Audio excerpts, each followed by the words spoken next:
Oi, pessoal, tudo certo? Bom, hoje a gente vai estar vendo a aula número 9, ok? Que é sobre fenômenos ondulatórios, a segunda aula sobre esse tópico. A primeira aula foi a número 7, tá? Então a gente vai ver mais alguns aqui hoje, que eu não mencionei lá. E depois a gente vai para um dos efeitos que são mais comuns e famosos na física, na ondulatória, né? É um efeito que sobreviveu da física, da passagem da física clássica para a física moderna, né? Só com algumas pequenas modificações e é um conceito muito importante ainda hoje. E nessa aula eu vou abordar para vocês conceitos dos fenômenos, a geometria das ondas durante esses fenômenos, né, quando possível, e algumas equaçõezinhas também no final, tudo bem? Então, vamos lá. Primeiro fenômeno que a gente vai falar se chama interferência de ondas.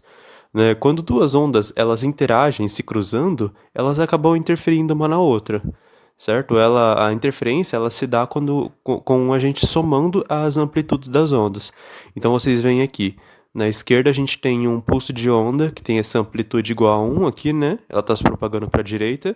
E aqui na direita tem essa outra onda que está se propagando para a esquerda, ela também tem amplitude 1. No caso, um para baixo, né? É um vale. E aqui na onda da esquerda é uma crista, tá bom? E a gente vai tomar como exemplo dois pulsos de ondas que sejam unidimensionais, que nem esses casos aqui. Vocês podem imaginar que isso daqui são ondas se propagando em cordas, por exemplo, tá bom?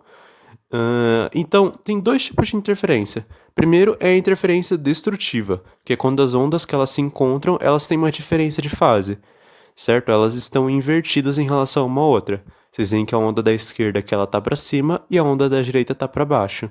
E aí, quando elas se encontrarem, o que acontece? Vai somar as amplitudes delas, né? Vai somar 1 com menos 1, aqui nesse caso específico, e aí a amplitude da onda resultante vai ser zero. Vocês podem ver que aqui não tem nenhuma onda formada no momento que elas se cruzam.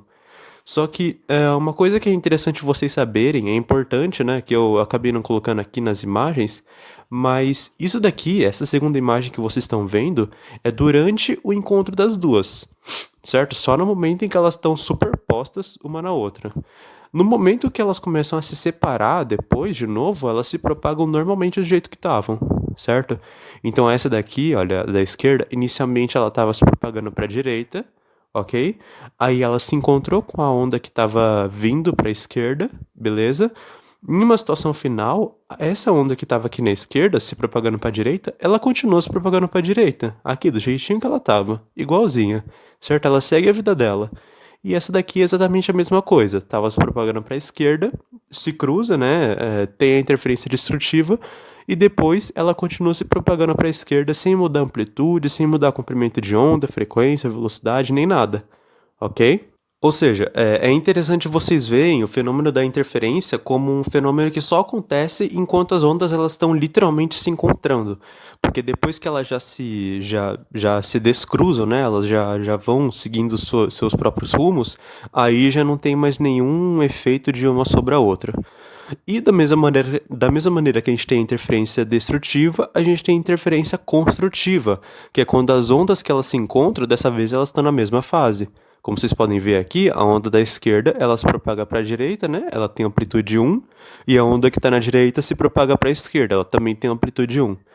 Aí no momento que elas se encontram, vejam só, a amplitude dela se somou, e aí ela virou uma onda bem alta de amplitude 2, ok?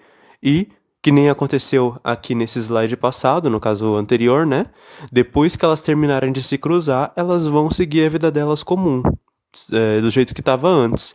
Ok? A onda que se propagava para a direita vai continuar se propagando para a direita, e a onda que estava se propagando para a esquerda vai continuar se propagando para a esquerda. De novo com amplitude 1, porque elas se separaram, né? Isso daqui é só durante o encontro delas. E assim, não muda nada, elas continuam a sua vida do jeito que estava. Tá certo, pessoal? E o outro fenômeno que eu vou falar para vocês, ele já é o fenômeno do eco. Vocês provavelmente já presenciaram ele em algum momento da vida, mas o eco é quando as ondas sonoras elas encontram objetos que estão distantes da gente, aí elas batem nesses objetos e voltam até nós. E daí a gente consegue escutar os sons que a gente emitiu muito nitidamente, né? A gente consegue escutar muito bem o som que a gente emitiu. Mas aí vocês podem acabar se perguntando, tá, mas as ondas sonoras ou qualquer outra onda, quando elas batem em um objeto, elas já não voltam pra gente de qualquer jeito, mas mesmo assim a gente não escuta o eco. Por que que isso acontece?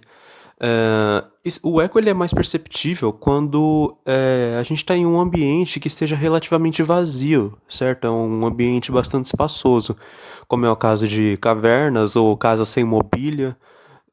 Tem um pequeno áudio que eu coloquei aí, eu vou colocar ele aqui para tocar bem rapidinho. Como é que seria um som do eco, ok? Mais ou menos assim. Então, esse daí é o som mais ou menos que acaba produzindo, certo? Uma batida, no caso, que produz um som de eco, nesse caso ficaria mais ou menos assim.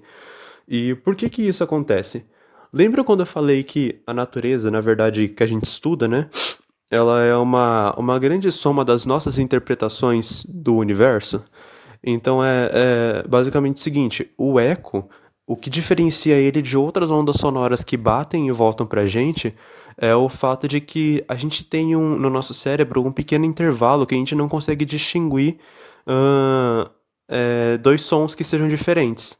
Então o que acontece? Se as ondas sonoras que voltam até nós, elas superam esse intervalo de tempo, né, a gente consegue perceber a diferença que tem entre o som que vai e o som que volta pra gente.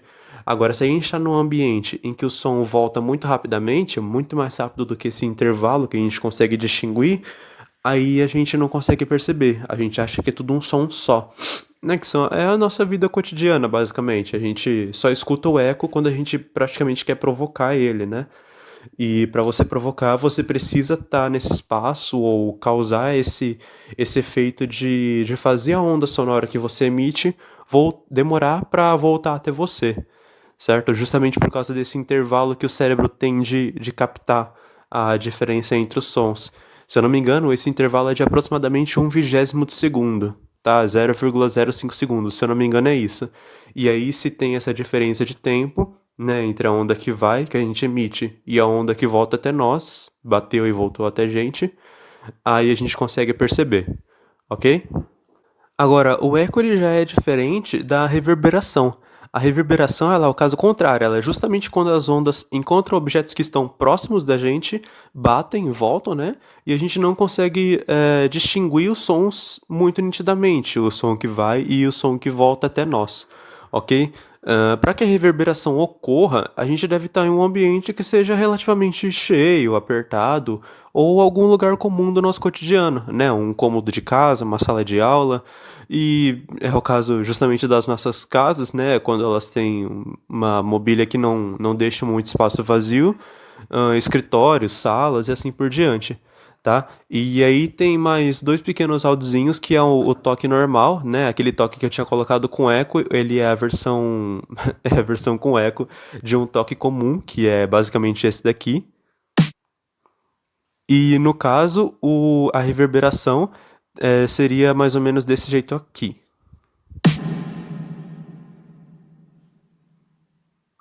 tá certo? Bom, e é basicamente isso, gente. A reverberação ela é o fato de que você está emitindo ondas no lugar em que elas vão bater em objetos que estão próximos, vão voltar muito rapidamente e o seu cérebro não vai conseguir distinguir a diferença entre os dois sons por causa desse intervalinho que a gente precisaria. Tá? Então é basicamente isso. A reverberação e o eco são, entre aspas, fenômenos opostos, ok? E a ressonância, já no próximo slide, ela é basicamente o seguinte: todo objeto da natureza, né, que é composto por partículas, por átomos, moléculas, eles possuem pelo menos uma frequência natural de vibração das partículas deles. Certo? Lembra quando a gente falava de vibração das partículas lá em termologia, termodinâmica? Então, todo objeto tem pelo menos uma frequência que seja natural da vibração dele. E isso pode vir de um movimento que o objeto esteja realizando ou da frequência natural da estrutura e composição. O que isso quer dizer? A frequência natural da estrutura e composição é essa questão aí das partículas que compõem o corpo desse objeto. Agora, se for vir de um movimento natural que ele esteja realizando, é por exemplo o seguinte: vocês já estudaram o movimento circular, ok? Ele tem uma certa frequência de oscilação ao redor de um ponto, formando uma trajetória circular.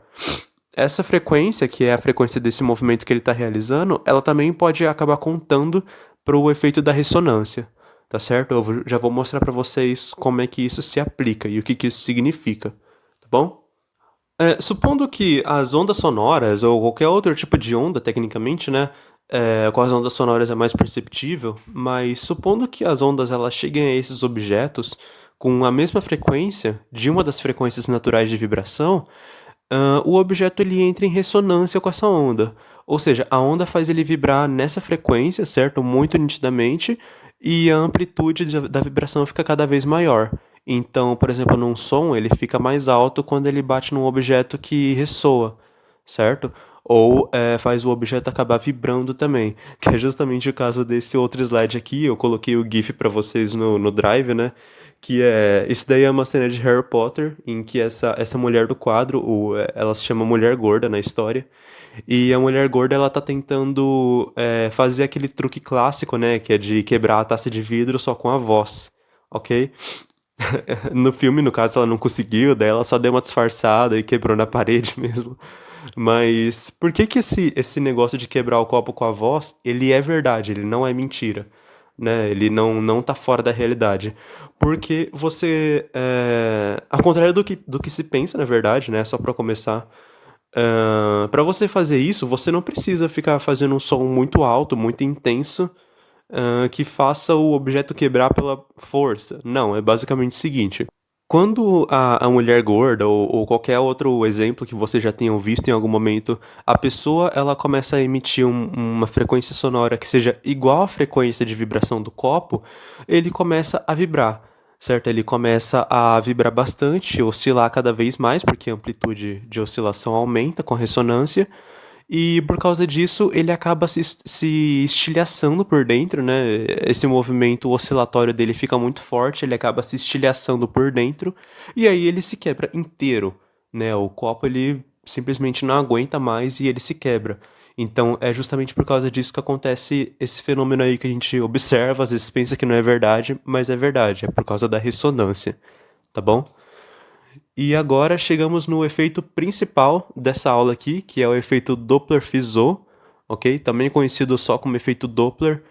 Tem gente que fala Doppler, eu prefiro falar Doppler, eu acho que é como eu aprendi, então eu prefiro falar assim, mas não tem problema se vocês falarem Doppler. E ele foi teorizado pela primeira vez por um físico austríaco chamado Johann Christian Doppler, tá? Ele viveu entre 1803 e 1853. E ele foi teorizado em 1842 por esse físico, ok? Mas apesar de ter sido teorizado nessa época, ele só foi comprovado experimentalmente em 1845 por um químico meteorologista neozelandês. E eu realmente não sei falar esse nome, eu tava tentando falar antes de começar a gravar. Mas vamos tentar só uma vez só, vai. Christophorus Henricus Di- Diederi...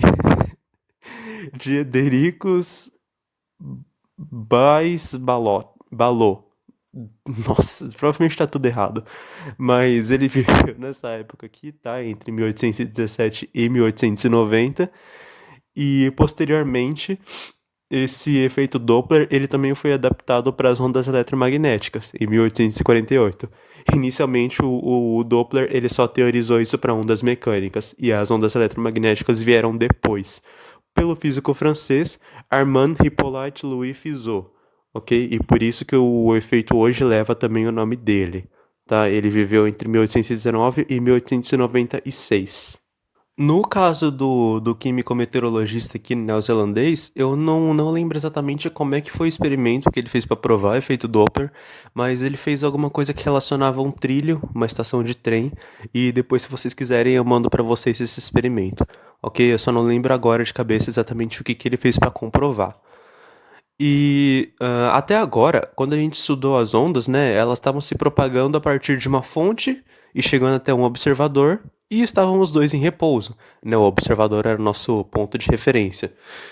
E o efeito Doppler, ele se refere a quando um dos dois, ou os dois, né, ou a fonte, ou o observador, ou os dois, está ou estão em movimento.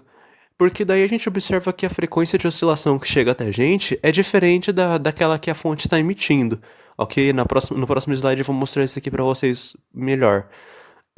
Mas no caso do som da sirene de uma ambulância, por exemplo, quando ela está se movendo pela estrada, o som ele parece, né, aqui eu escrevi parede, desculpa, mas parece, ele parece mais agudo quando a ambulância está se aproximando de nós, né? Ela faz um som com uma frequência cada vez maior e mais grave quando ela ultrapassa a gente e se afasta, ou seja, uma frequência cada vez menor. Então, vamos visualizar isso daqui a partir das frentes de onda. Essa imagem aqui provavelmente ela é muito boa para explicar o efeito Doppler. Essa daqui é a ambulância que ela está se movendo, no caso, para a direita, né? Ela está com a frente dela virada para a direita. E como ela está emitindo as ondas sonoras aqui pela sirene, veja só, a gente tem dois pontos de referência. O cara aqui da direita e a moça aqui da esquerda. No caso, quando a ambulância está se movimentando, percebam que as frentes de onda elas vão se achatando para a direita. Porque quando ela estava mais ou menos aqui, olha, ela emitiu essa onda maior aqui. Agora, quando ela estava um pouquinho mais pro lado, aí ela já emitiu essa outra onda aqui, que é a do meio maior. Quando estava um pouquinho mais pro lado, ela emitiu essa onda que é a do meio menor. E quando estava nessa posição que ela está aqui agora, aí ela emitiu essa onda menorzinha aqui. Mas vejam só, a cada emissão de onda, a ambulância ela caminhava um pouquinho mais para a direita na direção dessa frente de onda aqui. Então essa parte ficou um pouco mais achatada. Agora, em compensação, essa outra parte aqui, a parte da esquerda, ela ficou mais livre, mais espaçada, certo? Então, o que acontece? Se você aumenta o comprimento de onda, a frequência que chega até você, ela diminui, ela é menor. Então aí você ouve o som mais grave, tá? Que é aquilo que eu tinha falado pra vocês, né, de que o som ele conforme ele muda a frequência, a diferença que a gente percebe na nossa audição é se o som é mais grave ou mais agudo. Então, abaixando a frequência, porque aumentou o comprimento de onda do lado esquerdo, a moça aqui vai escutar com uma frequência menor. Agora, o cara que está aqui na direita, como o comprimento de onda entre as frentes ele diminuiu, ele vai ouvir uma frequência maior e então o som vai ficar mais agudo. Ok? Essa imagem aqui é basicamente, acho que é o melhor exemplo que eu poderia dar para vocês de efeito Doppler, tá bom? A fonte ela tá se movimentando, a fonte é a sirene da ambulância e no caso aqui os dois observadores estão parados, mas se eles estivessem em movimento, eles teriam um efeito ou mais amenizado, se fosse contra o efeito Doppler, ou mais intenso, se fosse a favor dele, né? Então, no caso, isso daí foi para uma onda mecânica. Nas ondas eletromagnéticas, o efeito Doppler-Fizeau, ele geralmente passa por adaptações para a física moderna, né? As ondas eletromagnéticas são muito estudadas pela física moderna. Eu vou falar disso com vocês mais para frente. E isso tem muitos usos na própria astronomia. Ok? Isso que vocês estão vendo aqui é basicamente o espectro das ondas quanto ao comprimento de onda, aqui na faixa de cima, e aqui na faixa de baixo, a frequência da onda, tá certo? São as ondas que viajam na velocidade da luz. E a luz, por exemplo, falando nela, olha ela aqui, ó. Ela tem mais ou menos essa ordem de comprimento de onda, né? De 10 elevado a menos 6 metros. E essa faixa aqui é a faixa do. A gente chama essa faixa do espectro eletromagnético de faixa do visível, porque é o ponto da radiação que a gente consegue enxergar as cores com os nossos olhos, né? Pela nossa interpretação. E, de novo, lembrando que só porque a gente não consegue enxergar essa faixa aqui ou essa faixa aqui, não quer dizer que ela não exista, tá? A gente só não consegue enxergar. No caso, como aqui está mais perto do vermelho, essa faixa aqui é dos raios infravermelho, e essa daqui que está mais para perto do roxo, do violeta, essa daqui é uma parte que tem os raios ultravioleta, tá? Só para citar alguns exemplos. E bom, como é que no caso a gente usa o efeito Doppler-Fizeau na astronomia? Tem um experimento que foi feito. Basicamente, se eu não me engano, ele rendeu o Nobel para o físico que descobriu isso, né? Mas no que ele observava as estrelas e ele sabia da composição delas, ele podia determinar que tipo de onda ele deveria estar vendo daquela estrela quando ele observasse ela. Mas ele observava um comprimento de onda diferente. Às vezes o comprimento de onda ele era um pouco mais puxado para o vermelho. Geralmente ele era mais puxado para o vermelho. Então o que que isso significa, né? O vermelho ele tem uma frequência menor, ele tem um comprimento de onda maior. Então o que que isso significa? Significa que a frequência que a estrela emitia, ela não era a mesma frequência que chegava até nós, justamente por causa do efeito Doppler. E o que que ele pôde teorizar com isso? Se elas estavam tendo o chamado deslocamento para o vermelho, né, que é quando a luz visível ela fica mais avermelhada do que ela realmente é, então significa que a frequência estava diminuindo ou o comprimento de onda estava aumentando. E o que que isso significa? Que o observador, né, é o cientista que estava aqui na Terra, e no caso aqui no lugar da ambulância seria estrela. Isso significa que a estrela estava se afastando da gente. E com isso, vejam só que genial. E com isso ele pôde deduzir que o universo está se expandindo, né, a partir dessa pequena observação em que ele observou esse fenômeno e teve essas conclusões, certo? Se eu não me engano, isso rendeu o Nobel pro cara na época, que eu realmente não lembro o nome dele nem nada, mas provavelmente é a aplicação mais importante do efeito Doppler-Fizeau na história da física, pelo menos na parte do espectro eletromagnético, né?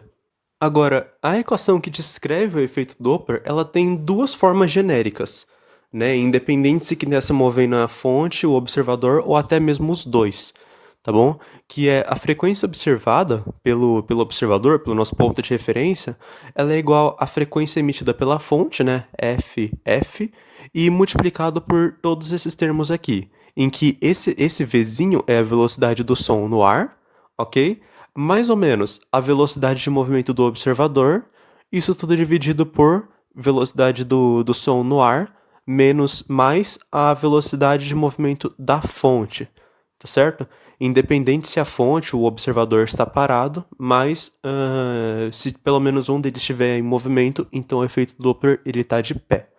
Ou vocês podem até reescrever essa equaçãozinha aqui. Tem gente que prefere desse jeito, tem gente que prefere desse outro jeito, que é quando você pega esse termo de cima aqui, V mais ou menos VO, e passa dividindo para o outro lado, aí fica de um lado só o observador, do outro lado só a fonte, ok? Com as ordens dos sinais invertidos, tá certo? Eu vou fazer uma pequena análise dessa equação com vocês mais pra frente, mas vocês vão entender o porquê desses sinais, tá certo? Mas basicamente essa daqui é a equação que descreve o efeito Doppler, tá bom? Bom, algumas situações particulares, na verdade não particulares, né? Basicamente o efeito Doppler em si, mas é o que vai determinar se o sinal que vai estar de cada lado é positivo ou negativo. Quando vocês veem isso aqui na matemática, olha, mais ou menos, significa que ele pode ser um ou outro, tá? Depende da situação que você está analisando.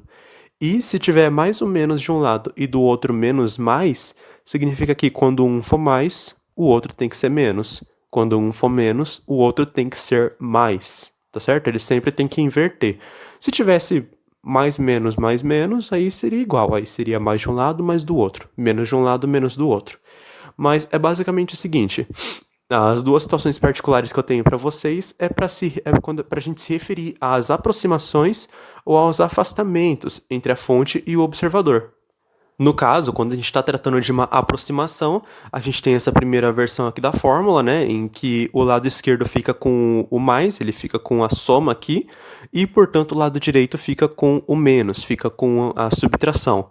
E no caso do afastamento, a gente tem a subtração do lado esquerdo e a soma do lado direito, tá certo? Isso daqui vai ser um pouco mais fácil de vocês lembrarem no próximo slide, quando a gente analisar a equação, em que basicamente vai ser o seguinte: a equação ela descreve o fenômeno como a gente observa ele, né, na imagem inicial aqui da ambulância.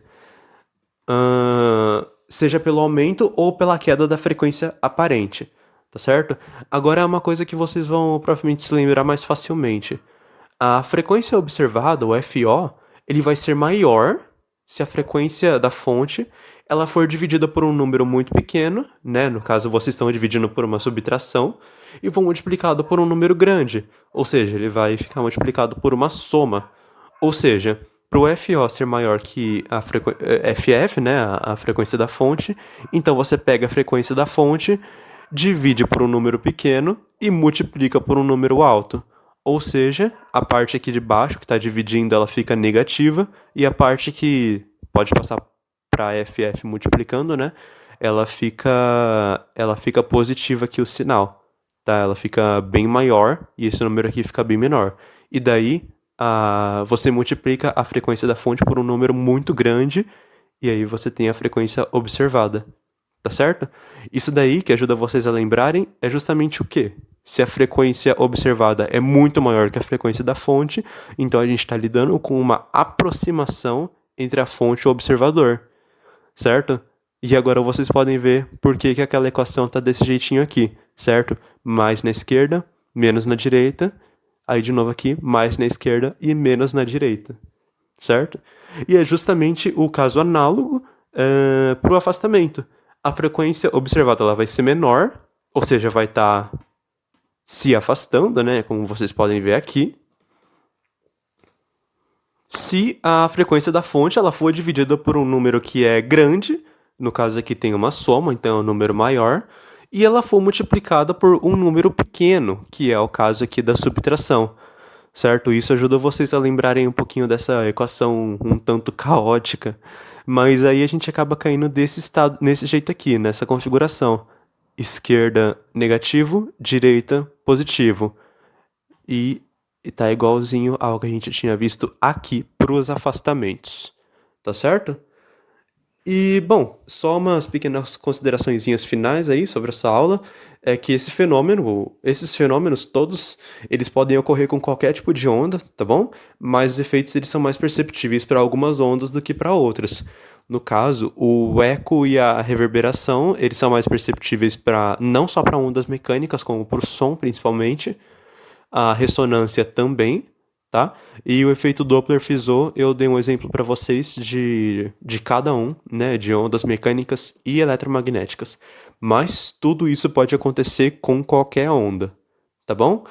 E no efeito Doppler, se a fonte ou observador está em repouso e o outro está em movimento, as contas elas ficam um pouquinho mais simples, já que ou a velocidade do observador ou a da fonte vai ser zero, né? Daí vocês têm que fazer pelo menos uma continha a menos aqui nessa equação toda.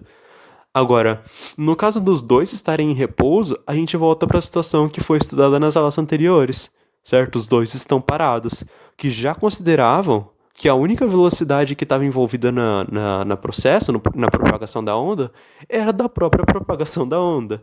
Ou seja, a gente já não calcula mais pelo efeito Doppler, a gente só calcula pela onda normalmente mesmo, já que o efeito Doppler ele só se mostra presente quando tem um movimento relativo entre a fonte e o observador. Ok? Vocês podem até ver isso aqui pela equação também. Se vocês colocarem aqui zero e aqui zero, então para uma velocidade do som qualquer, a frequência observada ela vai ser igual à frequência da fonte, tá certo? Do som ou de qualquer outra onda, né? Quando eu falei que aqui era a frequência do som é porque eu tava falando desse caso aqui da ambulância, tá? Mas se vocês estivessem falando daqui no caso das ondas eletromagnéticas, seria mais ou menos alguma coisa assim. Um pouquinho de mudança, não exatamente assim, mas eu falo disso mais pra frente pra vocês. Tá certo? Então, do que tinha pra passar para vocês de conteúdo era isso, ok? E pra finalizar agora, então, vamos fazer um pequeno exercíciozinho temático. Dessa vez é de Harry Potter, vejam só. Durante uma partida de quadribol, que é um esporte bruxo que é similar ao futebol, né, em que os bruxos eles voam em vassouras, no caso, o jovem Harry Potter voa em sua vassoura veloz a uma velocidade de 40 metros por segundo, em direção ao seu objetivo. Uma pequena esferinha dourada com asas, que se chama Pomo de Ouro, e essa esferinha dourada ela tá voando na direção do Harry, fugindo de um jogador do time oponente. Né, o pomo tá voando a uma velocidade de 30 metros por segundo. E as asas do pomo, em atrito com o ar, elas geram ondas sonoras nessa frequência de 5.000 Hz. Tá? É uma frequência audível pros seres humanos. Aí determine a frequência que é percebida pelos ouvidos do Harry, né? Qual a frequência do som que ele ouve, sabendo que o som que está se propagando no ar tem aproximadamente velocidade de 340 metros por segundo. Ok? Então, veja só, a gente tem uma fonte, que seria as asinhas do pomo de ouro produzindo essa frequência de 5.000 Hz, ele tá a essa velocidade de 30 metros por segundo e o Harry tá a essa velocidade de 40 metros por segundo, ok? Eles estão se aproximando e a velocidade do som aqui foi dada também. Então, temos aqui uma aplicação do efeito Doppler no caso da aproximação, tá certo? Então, a gente vai usar essa versão aqui da formulinha. No caso, a frequência observada é a frequência do Harry, né? Dividido pela velocidade da onda em questão, que é uma onda sonora, mais a velocidade do observador, e isso é igual à frequência emitida pela fonte, dividido pela velocidade do som, menos a velocidade da fonte. Então, vejam só, a frequência observada é a frequência que eu chamei de F-Harry, a frequência que o Harry ouve. Isso dividido por 340, que é a velocidade do som, mais a velocidade que o Harry está se mexendo, a velocidade do observador, 40 metros por segundo. E isso tudo é igual à frequência natural emitida pela fonte, né, originalmente emitida, de 5.000 Hz, isso dividido pela velocidade do som, 340, menos a velocidade da fonte, 30 metros por segundo, ok? Então, fazendo as nossas continhas, a gente tem que a frequência observada pelo Harry, ela é de 340 mais 40, 380. Aqui está dividindo, passo para o outro lado multiplicando. Ficou 380 vezes 5.000, dividido por 340 menos 30, 310. Ok? Então, a frequência observada pelo Harry, a frequência que ele... a frequência aparente, né? Ela é de 6.130 Hz, aproximadamente. Ok? Isso significa que, apesar do pomo estar emitindo essa frequência de 5.000 Hz com o som das asinhas dele, o Harry está escutando uma frequência muito maior, porque eles estão se aproximando. Ele está escutando a frequência de 6.130 Hz. Ok? É um som muito mais agudo. E... Pessoal, era só isso mesmo. Então, muito obrigado pela atenção, pela paciência, pelo carinho. Eu espero que vocês tenham gostado, espero que vocês tenham entendido. Tchau, tchau. E qualquer coisa, vocês podem sempre me mandar mensagem. Muito obrigado.